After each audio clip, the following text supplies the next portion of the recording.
So welcome everyone to Paul's 4 p.m. Monday webinar. This is a first time that we have 3 panelists on. The topic is Are Hybrid Conferences the Future? And we're going to be approaching it probably largely from a speaker's point of view, but also to some extent from an event coordinator's point of view. And I think just to get things going, on the 1st of January 2020, a number of bureaus and speakers were looking at their calendars and it was looking pretty healthy. By the end of the first quarter, that had pretty much been wiped out by a little virus that we can't see, touch or feel. Now, it's quite curious that one of our panelists had a vision as far back as 2011 that remote speaking might be playing its role at some time in the foreseeable future. I don't think that he thought that it would take quite so long for it to catch up, and when it did catch on, that it would do so steeply. So I'm going to ask Alan before we get going and before I introduce, in fact, maybe I should do that. Maybe I should first introduce our panelists. So let me do that first. We have Saana Azzam, an international speaker, public speaking coach, author, the co-founder of the tech platform called Experts Market. She's the chief inspiration officer of the leading speakers bureau in the Middle East, MENA Speakers, which is in the UAE. The company received the Best Speakers Bureau Award in the Middle East in 2019. That was last year. I know it seems like a decade ago, but it was last year. That's fine. Then we have Alan Stevens, my fellow male on the panel. He's been speaking at remote and hybrid events for over half of his 40-year speaking career. He is a reputation specialist who not only speaks at events, but also helps to plan and facilitate them.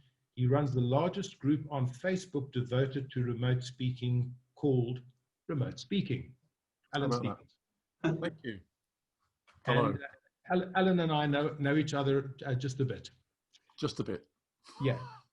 And then last but certainly not least, Maria Franzoni is one of the most experienced speaker bookers in Europe, having held senior positions with 2 of Europe's leading bureaus, CSA Celebrity Speakers and the London Speaker Bureau. In 2007, she founded her own multi-million-pound international company while still maintaining her role as part of the London Speaker Bureau Global Network. Welcome, Maria. Hello. Cool. Now you know who everybody is. So, Alan, if I can start off with you, what exactly is a hybrid event or a hybrid conference? I'm glad you asked, Paul, because we haven't planned this at all, have we? Never even thought about it. A hybrid event is not new. It's an event where you have speakers who are speaking remotely and speakers who are speaking locally. So it's a combination event where some of the speakers are coming in from a great distance. Some of them are in the room with an audience, usually a smaller audience than you would have at a standard conference or convention. And hybrid events, I'd say, have been around a long time. I've been involved with them for 20 years, but they're certainly more important than ever as we move from the purely remote to the hybrid, which is what we're going to be talking about today. So when you're talking about coming in from all over the place, you mean they're actually sitting at their computers, either at home in their offices or in a studio near where they work, and they're being beamed in across thousands of miles or kilometers into that conference center?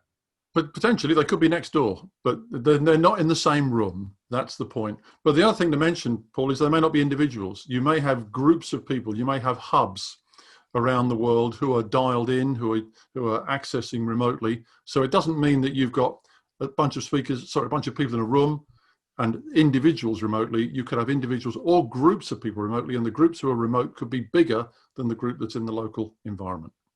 So really what we're looking at here is a conference scenario where the tech component now is a lot more complex than holding a conference where you're simply having speakers behind a microphone on a stage. Yeah, potentially. As I always say, it's a TV show. We're now on television. We're not on a stage anymore. We're TV performers. We're doing TV shows, and the disciplines and structure of TV apply to what we're doing right now. Great. So Maria, what are you seeing in the market with regards to hybrid events as opposed to the traditional way of holding conferences? Well, first of all, there are very few and far between events that are traditional at the moment. I'm only seeing two types of events. I'm seeing completely virtual events or hybrid events. And as Alan said, the hybrid being where you've got a group of people actually in location where you are allowed to have those gatherings. And here in the UK, it's incredibly confusing and it's very small numbers. And you've got other people dialing in online. And we're seeing only those two types of events. We're seeing the virtual and the hybrid, and that's it at the moment. The live is being pushed right back. The fully live traditional event is pushed right back into 2021 at the moment. And Saana, are you seeing the same thing in the Middle East with regard to the conferences that are being conducted there? So all of our large-scale conferences, I mean, we have good news. So the UAE likes to be a trailblazer when it comes to, so Dubai, when it comes to conferences and how things are done. And I'm so happy and relieved to announce that on the 15th of September, we will be going back to having conventional MICE events. This is a formal announcement that was made from the Department of Tourism. And 1st of October, they will be inviting international conference hosts. So we are seeing that, you know, there is a push for things to go, I'm not gonna say go back, but for people to meet again. Now, this was completely on pause. It was illegal to meet up and convene and have conferences. Parties and gatherings at home are still not allowed. We have seen, though, that they have held conferences with people being spaced out. So if you go to our Instagram at Mina Speakers, you'll see we posted a picture, and there's like almost a 2-chair space between everyone that's attending. So things are changing, but there is an appetite to actually hold the large-scale conferences again. Smaller corporations are doing the training and the smaller meetups, so that's also happening, which is good news for us. But I believe it will be some time before we see the mass event with 1,000 people in the audience, again, sitting very close to each other. And that's not necessarily a bad thing, because who doesn't like their own airspace? Sure. But Saana, what interests me about what you've just said now is that there are a number of different countries with different rules and regulations. Isn't it quite confusing in that particular environment, knowing what rules apply to which, bearing in mind that they're changing all the time? Oh my goodness, absolutely. And I just came from Sweden, right, which we know is like the bad boy of COVID right now, you know, with regards to meetings and all of that. It's constantly changing. So last we heard, for example, was like in a meeting room, you can be anywhere between 5 to 12. And you constantly need to kind of find out what is the situation, what's going on. But I guess that's the nature of what's happening with the pandemic. The numbers keep changing, and luckily we have an agile enough leadership in this country and in the region to be making quick decisions necessary for the citizens. Okay, so let's just move on to things from a speaker's point of view. And Alan, I'd like to ask you how you feel that speakers should prepare themselves for a hybrid event where they may be speaking remotely. Well, of course, at a hybrid event, they were speaking locally and remotely, almost. They could be, it's interesting because the speaker could be there in the room or they could be coming in remotely. But either way, they've got a dual audience. They've got one that's all packed together, not packed together, but in a room together, and some that are distributed. And I think there are a couple of things to think about. I've mentioned one already, that is think television. Think about being on television. Think about how TV presenters put themselves across and how they pace themselves and how they change their delivery, and how you need to keep people's interest much more effectively in this digital rectangle than we do on a stage. And the other thing is vocabulary. And this actually does apply on stage as well, but even more so remotely, and that is talk singularly. Talk to an individual. I know I bang on about this a lot. I don't want to hear anybody say, how many of you have done this? Well, all of you who've done that, put your hands up. because I am not a crowd. I have never been a crowd. I do not intend to be a crowd. I am one person. Therefore, if you've ever done this, think about this. Put your hand up if you think this. Write this down if you think this. That I know it sounds a trivial thing, but the singularity of language, the way you use your vocabulary, I think is essential when you're dealing with a distributed audience rather than one in the same place. So think TV, think singularity, and plan for things to go wrong. Yeah. I know we say that all the time in the speaking world anyway, but things can go wrong. One of the things I always do, as you know, Paul, because we've talked about it many times, send a video in advance. Record your presentation, put it in Dropbox, put it in the cloud, make sure the organizer has got access to it. So if anything goes wrong, they can still play your video. Okay, but what's quite interesting here is that very often, because there's the opportunity to bring in speakers from anywhere, you also have the opportunity to bring your audience in from almost anywhere. So suddenly, whereas you were previously preparing for a British audience or an American audience, or let's say an audience from Iran, now you're going to be preparing for a multicultural audience. So what are some of the tips that you can give us with regard to making sure that one doesn't offend anyone with a joke that might be funny in one place, but how long have you got? We are always, wherever we're speaking, anywhere in the world, working with a cross-cultural audience. You very rarely get a monoculture where everyone has exactly the same understanding, exactly the same background. So I think we all should have, or all speakers should have, the necessary experience and expertise to be able to deal with different cultures. Of course, there are some things to avoid. There are some things that would be offensive in certain places. Some things would be offensive anywhere, frankly. So I think what you've got to be aware of is that whatever language you're using, again, think television, and this time think film as well. Films are distributed all over the world. Films, I know a few films are banned in a few places, but most films are okay to show almost anywhere because of the language they use and the style and the way they present things, and use things like visual cues rather than verbal cues. You can still use props online.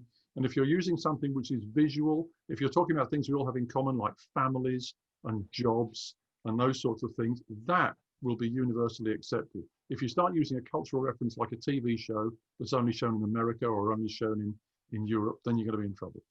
So you're almost preparing your speech from a speaker's point of view as if you're preparing to make a film for that kind of audience. Yes, absolutely. Okay, so Maria, what are other new challenges that you feel that speakers are now facing by participating in hybrid events, whether they're there or in their own home delivering their speech? I suppose the biggest challenge is that you've got, as Alan said, you've got an audience that you having to connect with in a different way in terms of the virtual audience, and then you've got an audience that's in front of you, and yet you've got to keep them both engaged. And you have to keep them both participating. And it's very easy to lose an audience that's watching a screen, especially if they're in an environment like we are now in a webinar. You can't even see them. So you don't even know if they've if they're actually paying any attention or if they're going to listen later. So I think you've got to present in a totally different way. You can't create your presentation, your session in the same way as you used to. You've got to grab attention straight away, and you've got to keep that attention throughout. So you've got to do a lot. You have some variety. So it's even harder. It is, yes, it's got to be a TV show, but it's got to be a TV show that you can interact with. So you have to find ways to engage that audience. And I think the danger is sometimes when you're thinking about it from a speaker's point of view, especially as speakers love the stage and they can't wait to get back onto a stage, can't wait to see smiling, real lovely faces. You mustn't forget that you've got that virtual audience too. You must not forget that virtual audience and keep them also interactive. I think there should be less one-way talking and much more interactivity. So it's less the old-fashioned keynote and much more of an interactive session. I think that's the biggest challenge. So in a sense, you need to know your platform fairly well that you're operating from, and you sometimes need help. Can you talk to us a little bit about that? Yeah, the tech side. And if you can get help if you're not good at it. Otherwise, really learn it. The tech should not be interfering. It should be supporting you and allowing you to deliver a better message, and not something. It's like when for the ladies will relate to this, that sometimes you put on an outfit and the outfit is wearing you rather than you wearing the outfit. It's the same with tech. The tech shouldn't be taking over. It should be supporting you and allowing you to deliver better. You do have to get your head around it, and the two things you've got to get right. And if you're delivering from home as opposed to from the venue, or if you're delivering from a studio, you've got to get the vision, the camera, and the sound. And the sound probably more important than anything else. You've got to get that right. You've got to get the pace right, so you don't lose people. And Alan is so right about the whole international aspect. And I would advise everybody, apart from being careful about local references, no bad language. Just do not go there. Don't do it. There is never any need for bad language as far as I'm concerned. Well, you could find yourself in the situation where the one person that was thinking halfway through that I'm definitely going to book this person, and you come out with your bad language, and there goes your booking. So yes, yeah, a very good lesson. I'm interested to know from you, Saana, in the Middle East, isn't engagement quite a big thing with your audiences? We've heard stories of people sitting on their mobiles while a speaker's trying to engage with them and what have you. What are the tips and tricks you have for people that are speaking to an audience that is Middle East based? Okay, great. So how many times have we heard this?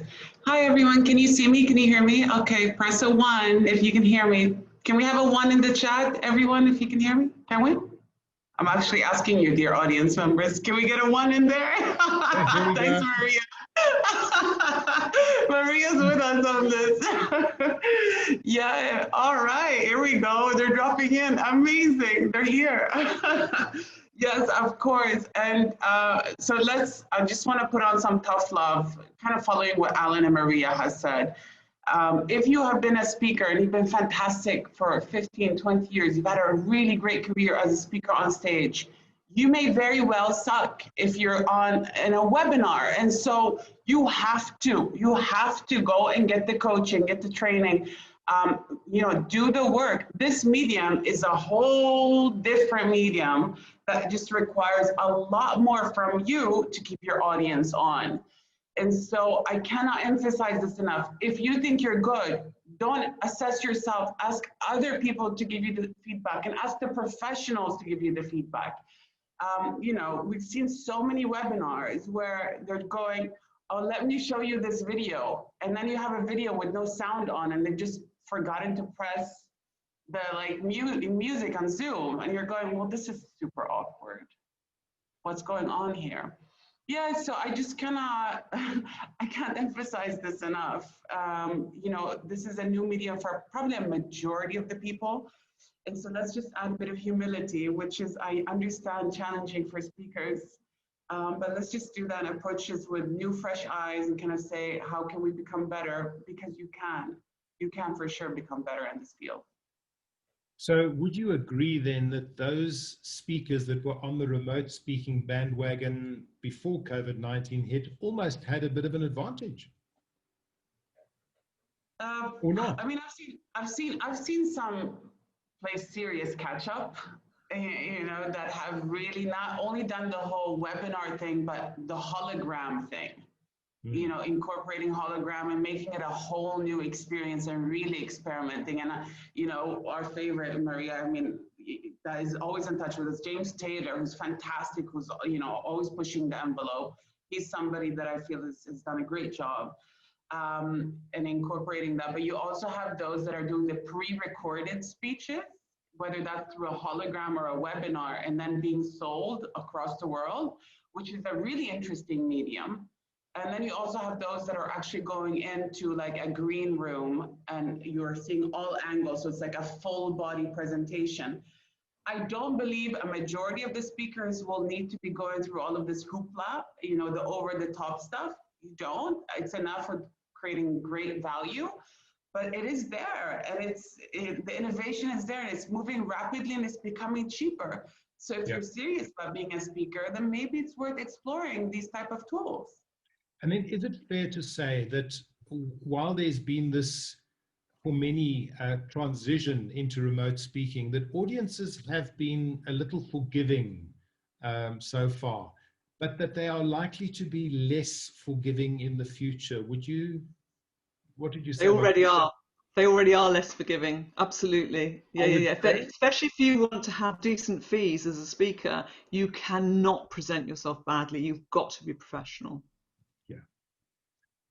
So, Alan, if I can ask you, if you haven't mentioned this already, what is the one most important thing that speakers need to do when speaking remotely, and especially at hybrid conferences? Well, I think Maria and Saana have both mentioned it and emphasized it, and that is you've got to be interactive. You've got to recognize that people are listening. You can't be in broadcast mode alone anymore. You've got to be aware that there are things you can do. You can be using things like Mentimeter and Slido and maybe Zoom polls, although they're not quite so good in my view. But something which gets people engaged, something that Saana just did there, to give us a 1 in the chat, that's great. Yeah. And all those sorts of things. And what I'm saying to people, in fact, I was coaching someone this morning on this who's doing an online keynote, a big online keynote next week. And I said, for goodness sake, break it every 10 minutes. Yeah. Break it up. It's no good doing a 40-minute keynote and expecting people to stay engaged, because they will turn their video off and check their email or go and feed the cat or something like that. You won't know. On that note, I'm going to break it here quickly and just say to folk that if you have some questions that you'd like to put forward to the panel, could I ask you to put that? You're going to see a little Q&A at the bottom there. It just says Q&A towards the right-hand side. Just pop your question in there, because I'm going to go and look there first before I look in the chat for any questions that might come up. Okay, and then Maria, new challenges for speakers when it comes to hybrid. What are they? I think we've more or less covered them, haven't we, in terms of presenting in a different way, considering two types of audiences. Also, I think probably asking some better questions of the organizer in terms of, how is this going to work? What is the backup? What is the format? Do I need to learn a different format? Consider whether, if you haven't got a great setup at home, if you should go to a studio and hire a studio, which I think is a really good option. And there's no reason why you can't pass that cost to the client to say, look, I want to give you the best possible experience. I'm going to hire a studio, because you can do that socially distanced anyway. You can have then a professional team, and that takes the stress off you, because really at the end of the day, you want to focus on your content and your delivery rather than having to worry about using the tech. I think also you probably have to practice much more than you ever did now, and your timings are going to be off because you've got a different type of audience, and I think you've got to be flexible enough to know what you can take out if you're overrunning, what you need to add if you've got more time. I think you've really got to hone your skills. It's going to be harder. It will be harder. But the other thing, I think the rather big challenge is that now the world is flat, because a client can book a speaker from anywhere. They can book a speaker from anywhere, and a speaker generally will charge their local fee if they're going to be zoomed in virtually. So now you're competing not just with the people locally, you're now competing internationally. That's good and bad, depending on how good you are. If you are good, it means you can go and sell yourself in other markets where you might get better fees, which is a fantastic opportunity. But you have got the challenge that you've got to you've really got to be positioned right. You've really got to get everything right, because there can be people coming in onto your territory too. So it presents opportunities and challenges, I think. So you raised something very interesting there, Maria. You spoke specifically about setting up properly. In other words, your rehearsal, your practice, and your preparation. And I'd like both my other two panelists to just address that individually. Saana, what is your take on preparation and how a speaker should prepare for a remote presentation? Proper preparation prevents poor performance, of course. So that's a given. But I do believe that Maria was on point with what you just said, that it is truly now a global playing field, and the time to step up is now. And so it's kind of like an I'm going to say an innovate or die situation. You're absolutely right, Maria. It's a fierce competition, and some of the greatest speakers are now being zoomed in from everywhere in the world, for sure. Alan? And thank you. If I can add to that, I would absolutely endorse everything that's been said by both Saana and Maria here. And timing, I think, is something which is absolutely critical. Maria referred to timing. Let me come back to my TV analogy. The 6 o'clock news comes on at 6 o'clock, finishes at 6:30. You don't have any leeway with that. You can't, a conference, somebody can say, we'll delay 5 minutes for the coffee break, or we'll run over a little bit. That cannot happen in a hybrid event, because you've got people coming in from elsewhere, speakers from elsewhere, people are doing things in different things. Things run to the second at a hybrid event, certainly in my experience, and you've got to be exactly running to time. Otherwise, you're not going to get invited back. So timing, and that's why you need a back channel as well. You either need something in your ear or you need a back channel. We're using WhatsApp as a back channel today. Obviously, we need a back channel so that we can talk while other things are going on. And you've got to observe what's going on. And if you don't stick to that timing, you'll get cut off. That's it. Great stuff. So here are some questions from the Q&A from Alan. I'm going to ask Saana if she'd like to give a fly at this. What platforms are you using in addition to Zoom? I mean, we've seen something called Hop-In, Webinar Jam,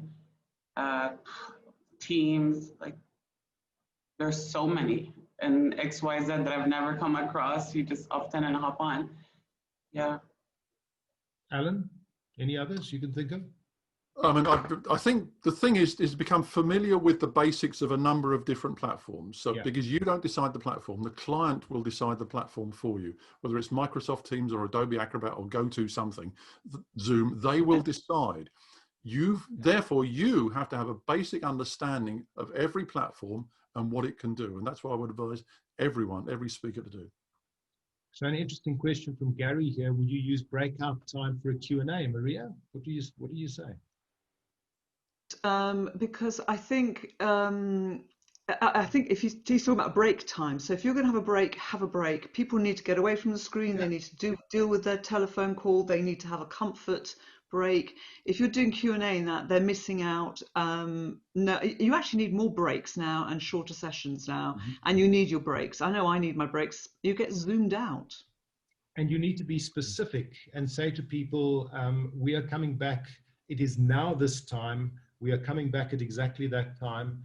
And yes, you can give them a 15 or a 30-second leeway, but then you should start, because you don't want people really busting their gut to get back on time and then having to sit and wait for 5 minutes for the show to go on. As Alan said, you've got to be pretty precise about time, and certainly a lot more precise than you would have been in the old traditional conference. So Martin asked this question: Alan, standing or sitting for a keynote? I knew you'd like that. It doesn't matter.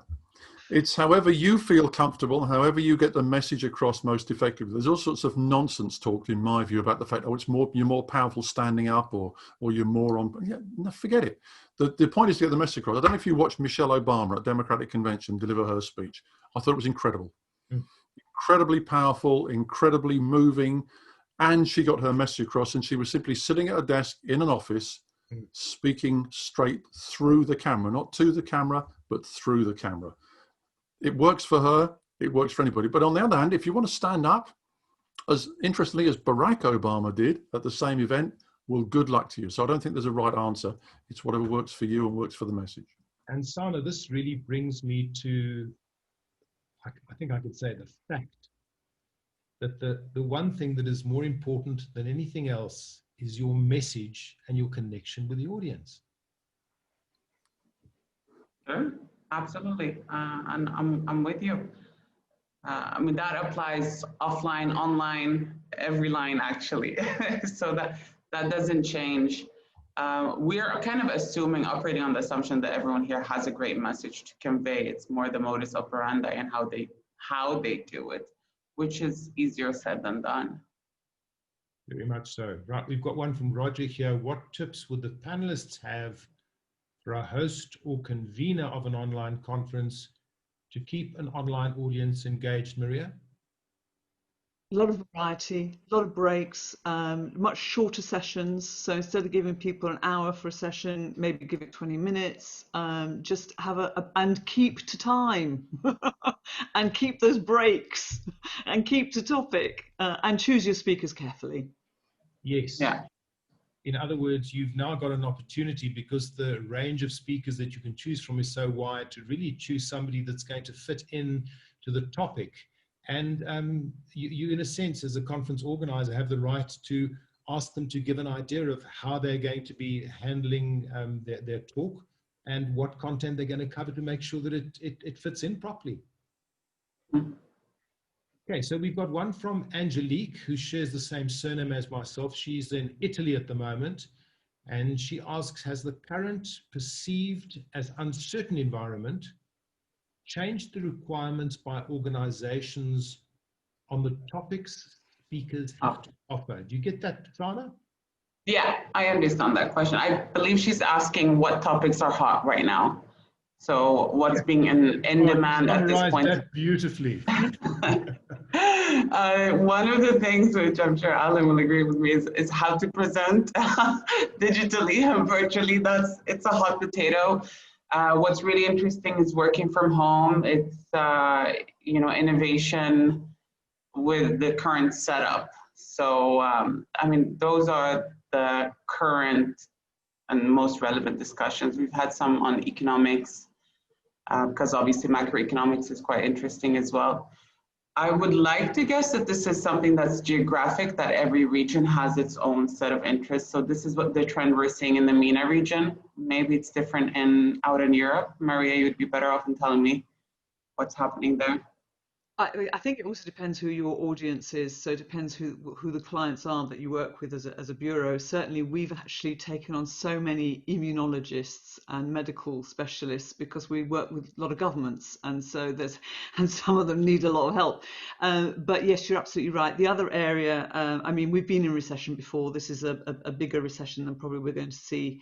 Hopefully that we're ever going to see again.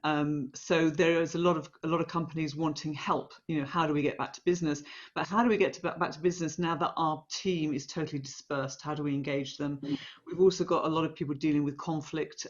It's certainly in the UK, where we've had people who have been working and those who have been paid not to work, who are now slowly coming back together, and there's some friction there. So there's a lot of people issues, a lot of mental health issues, a lot of engagement issues, and a lot of leaders needing support as well, because it's been tough for leaders. So very similar to what you're talking about. The people stuff and getting back to business stuff is really, really hot.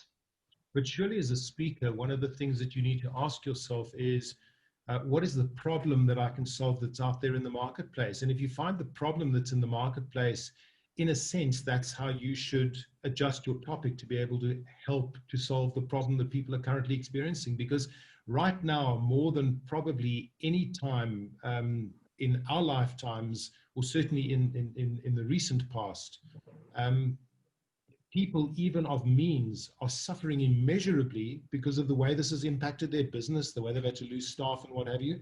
So we're probably swimming in all kinds of hot topics that we could be talking about. Yeah, and actually, if you're a cybersecurity expert, that's huge as well at the moment, because the crime in cyber has just gone up like this. Well, that leads me really to this question, Maria.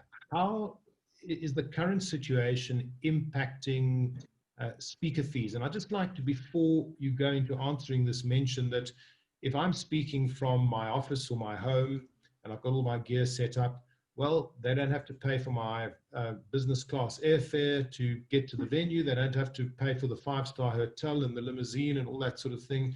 So they're already saving some costs, but now they want to pay the speaker half the fee. How does that work? They're only wanting to pay the speaker half the fee because the speaker is allowing them to talk in that way about their fee and devaluing their value. And please stop doing it if you're doing it, and you know who you are. Your value has not changed. In fact, if anything, your value is even higher. If you want a discount because an organization is really struggling and you really want to help them, that's something else. but there are a lot of organizations that are doing extremely well. A lot of organizations that have budgets, especially the big companies that have budgets that they've not been able to spend. If they don't spend them, they will lose them next year. And you're right, they've got no venue costs, they've got no catering, they've got no hotels. So actually, I've got clients coming to me with really healthy budgets saying, and now I can have anybody in the world. So with regards to fee, my advice to you is do not forget your value. Be clear on your value so the client realizes what your value is, and charge your local fee. Because you're not traveling, you can charge, if you're based in South Africa, you can charge your fee. To the US, it's the same. Based in the UK, you can charge the same. In fact, I'd probably encourage you in South Africa to raise your fees because they're a bit modest down there. But, you know, so Alan in the UK can charge the same fee for any part of the world because he hasn't had to travel, but he does not reduce it. That already is a great discount. He does not reduce it further. That's my view, but, you know. So already you've flagged an opportunity for speakers that have been speaking in regions where traditionally they've had lower fees, that they can start moving their fees closer to the rest of the market. And I think that's a wonderful opportunity. Saana, in your part of the world, is it pretty much the same? Yeah, there's been this knee-jerk reaction to, okay, I'll have my fees, and quite across the board in my conversations. And so I'm absolutely in line with Maria on this. Your value hasn't changed. So, I can endorse that. I will endorse that. And I know people, I live in the East End of London, I know people who can deal with people. So if I find people are reducing their fees, they're going to get a knock on the door. I'm telling you now. And we're right, Maria's right, we know who they are.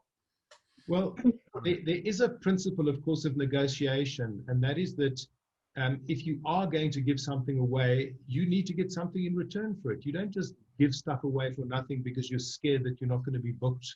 Because in fact, there's an interesting story about a speaker friend of mine that I once said to, you know, you're charging half of what you should be charging, now just put your fee up. So he put his fee up, and about 6 months later I said, well, how's it going? At first he was scared because he said, well, I'm afraid I won't get the gigs. And I said to him, well, just see what happens. So I asked him 6 months later, well, what happened? He said, well, so far so good. He said, what I am getting is a lot less people asking me for a discount now. And I said, well, are you surprised? They now take you seriously. Great. Yeah. So, Alan, if I can just ask you, is there any other tip that we haven't covered now that you feel is pertinent to the move into a more sustained occurrence in terms of hybrid events? Well, I think you've summarized it in the question. Both Maria and Saana have talked about this. Don't imagine this is temporary. Don't con yourself into thinking, well, next year I'll get back on stage and it'll all be fine, because it won't. And even if you do get back on stage, you're still going to have a remote audience. I think now that people have seen the technology, they've seen the possibilities, they've seen that you can deliver to audiences of tens of thousands rather than thousands in a thousand in a room, that it's changed the dynamic. And I think it's changed it permanently. People are now used to this environment that we're in.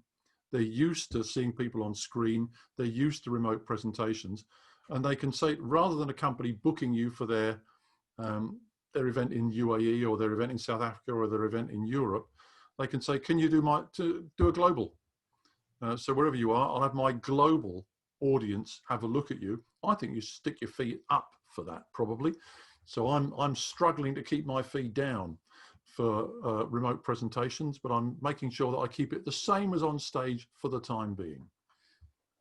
Saana, do you agree? Pretty much. Maria? Yeah. So I think there's two things there. I think one is in terms of how other tips, focus very much on content that delivers action. So not so much just information, but what can you do with it? The so what, the implementation side. I think clients are looking much more for tangible answers to really specific questions. The content has moved. And then the other thing is, out to Alan's point about, you know, so many different people can attend. So imagine from an organizer's point of view, especially if you're charging for tickets, your marketplace has now expanded. You could make a lot more money. But then why can't you do it too if you're a speaker? Why can't you run your own webinars and your own events? And don't call it a webinar, because whenever it's called a webinar, people think it's free. Call it something else, call it a virtual event, but charge a small fee. If you get enough people attending, if you make it right and it's relevant, you can make some nice money sitting at home. Thank you very much. Absolutely, no question at all. I had this great question in my head, and now it's just gone out of my head again. Oh, sorry. Sorry. I was so intent on listening to what you had to say and all this wisdom sprouting forth that I went and lost my question. Sorry. So where are we ultimately going from a speaking? I've remembered the question. So the question was this, and I'd like everyone to have a bit of a crack at this, because I think this is fundamentally, I think it beds down a lot of what we're talking about. Speakers need to get better at presenting remotely, because for the vast majority, I think it's safe to say that this is now new ground. So what should they do in order to skill themselves up to effectively get that interaction going and keep the attention of their audiences for the duration of their keynotes? Alan, do you want to give it a crack at that? I think Maria has mentioned it already. Get some good coaching. You know, find someone who's really experienced in this sort of field and ask them how they can help you. And that's not me. It's a load of people. There's a whole load of people who can do this. And I think so. It's important to look, assess yourself, look back at what you've done, get someone else to look at what you've recorded, get someone else to look at your recorded presentation and say, how did that come across? And most importantly, embrace the environment. The thing, this is, as I said before, this is not temporary. We're in it now, and this is the long haul. This is our career, and therefore we need to get used to it. We need to adopt it. But the other thing I would say, and again, this is something I think is really important, it is the content. And one word I haven't heard anybody mention, thank goodness. I'm going to mention it because I hate it, and that is pivot. Don't go pivoting for something you don't know anything about. Stop it. Don't do it. What you should do is get better at what you understand and see how that can help people. Where's the intersection between what you understand and what people need? That's what you do. For goodness sake, don't pivot off somewhere else. Rant over. Okay. So, Saana, I want to go to you and just ask you for your take on that question. The question was how to. The question. It's about getting coaching, getting yourself set up properly so that you can deliver effectively and get your message across online. Yeah, I mean, A/B test, asset test, and just get feedback. I don't know what else to say. Ask your spouse. Yeah. Or don't. I don't know if you want to stay married. They'll give you the honest feedback of what's going on. I mean, this is the time to take a really tough look at your content and what you're delivering. Is it relevant to this environment, or is it not? What you spoke about 6 months ago might be obsolete. So don't trust only your own judgment. This is the time to always trust the audience's feedback. So there is something I'd probably like to add to this, and that is that there are specialists that can help you in specific areas that you need to improve in. For instance, there are humor coaches. There are coaches that can help you with your tech. There are coaches that can help you specifically with your delivery. So don't be one-dimensional in terms of looking for help. There are many different people that will give you different aspects of putting it all together so that you can give a really compelling keynote, talk, or training session to your audiences. I think I spotted another few questions coming up. So here's one. Alan asks, I've been full fee plus expenses in Malaysia, and I've been paid $1,000 by another agent in Kuala Lumpur. How to know which agents can be trusted? That's an interesting question. Well, you don't really, do you? Until you've dealt with them. I think it's very easy to say to an agent, I want transparency. And unfortunately, there are good and bad agents, even within good and bad agencies. And there's good and bad behavior, just as there is with speakers. I've got no problem if somebody says to me, I want transparency. I want to know what you're charging the client. No issue at all. If an agent says, no, I'm not telling you, then there's probably something to hide. Alan? Yeah, I'd agree with that. And I think it is about honesty and transparency and experience, and you soon get to know who the people who are good to work with are and the people that you might want to take a body swerve from. And we all know that, and we're not going to mention any names for obvious reasons, but the fact is, if you find someone that's good to work with, keep giving them work. If you find an agent that you really click with, keep giving them work. Let them help you by helping them. Yeah. And then if I can just mention that all four of the panelists can steer anyone that's listening in the right direction in terms of looking for the right specialist, the one that will suit you in terms of your speaker training. So please reach out to us. I am going to ask each panelist just for a final parting comment. Before I do that, there's one other question. In fact, there's two more. I'm just going to ask you this. Do panelists recommend that you should have a recording of your presentation? Barbara, we've already covered that right at the beginning, and the answer is most definitely yes. There are perhaps two ways that you can do that. You can have a standard talk that you record on a particular topic that you've done yourself, but then in your customization, you might want to have certain parts that you blend into that recording that is going to be customized specifically for that client. So it's not well advised to just send a canned talk each time because people demand customization. And maybe we should just talk quickly to that thing about customization quickly. Maria? Do you know what I had written down, because I wanted to come back to you with the other question about skilling up and interaction and what's important. I think unique content is vital and tailoring customization is vital. Those are the two things that I think you need to do in order to skill up. Don't use the same content somebody else has got. In the past, you have an issue that, you know, at a live event, somebody may have heard a speaker live saying the same stuff. Now they can watch it globally at any event. Your content has to be unique to you. Don't copycat somebody else, and tailor. So yes, customize. Alan? Absolutely agree. And I think uniqueness is what makes us valuable. Unique value is what makes us valuable, obviously, but I think absolutely agree. Tell your own stories, make your own points, and always give your clients an example in their world. And you only do that by doing your research into your client. Every gig is unique. You need to understand the audience you're talking to in order to present value to them. Thank you. Saana?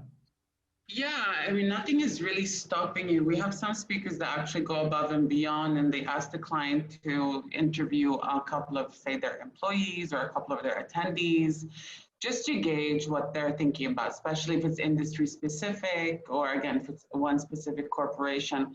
So nothing stops you from saying, can I talk to 5 people and see what they want? Yeah. So that's a very important tip, is do your research. Ask who you can speak to. Try and speak to some members of the audience and get some feedback as to what they're looking for and the problems that audience might be experiencing at a particular time. So